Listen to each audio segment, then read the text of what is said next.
আল্লাহ সুবহানাহু ওয়া তাআলা ইরশাদ করেছেন, ওয়া ইয ইয়ামকুরু বিকাল্লাযীনা কাফারু লিয়ুসবিতুকা আও ইয়াকতুলুকা আও ইউখরিজুকা ওয়া ইয়ামকুরুনা ওয়া ইয়ামকুরুল্লাহ আল্লাহু খায়রুল মাকিরিন।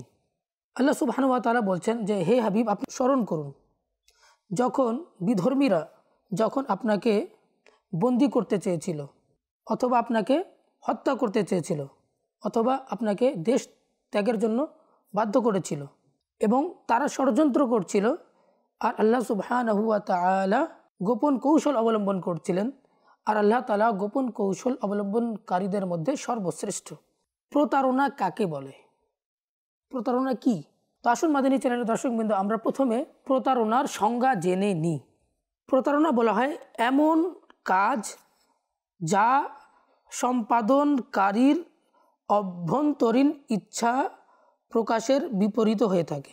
অর্থাৎ সে যা প্রকাশ্যে করছে তার অন্তরে সেই ইচ্ছাটা নেই। তো এটা হচ্ছে প্রতারণার সংজ্ঞা। একজন মুসলিম ব্যক্তির প্রতি আমাদের কোনো মুসলিম ব্যক্তিদের যে সম্মান রয়েছে আমাদের অন্তরে না থাকা, যখন একজনের অন্তরে কোনো মুসলিম ব্যক্তির সম্মানই থাকবে না, সে কি সে তো অবশ্যই সে প্রতারণা করবে। আর যখন সম্মান থাকবে সে তার সাথে প্রতারণা কোনো দিন করবে না। এহতেরামে মুসলিম থাকতে হবে। রাসূলুল্লাহ সাল্লাল্লাহু আলাইহি সাল্লাম বলেছেন, আল মুসলিমু মান সালিম আল মুসলিমুনা মিন লিসানি ওয়া ইয়াদিহি। মুসলিম ব্যক্তি সেই যার হাত এবং মুখ দ্বারা অন্য মুসলিম ব্যক্তি কি থাকে? হেফাজতে থাকে। অন্য মুসলিম ব্যক্তি হেফাজতের মধ্যে থাকে। আর এক জায়গায় রাসূলুল্লাহ সাল্লাল্লাহু আলাইহি সাল্লাম বলেছেন, খায়রুন নাসি মাই ইয়ানফাউন নাস। মানুষের মাঝে উত্তম ব্যক্তি সেই যে অন্য ব্যক্তিকে কি দেয়? অন্য ব্যক্তির উপকার করে।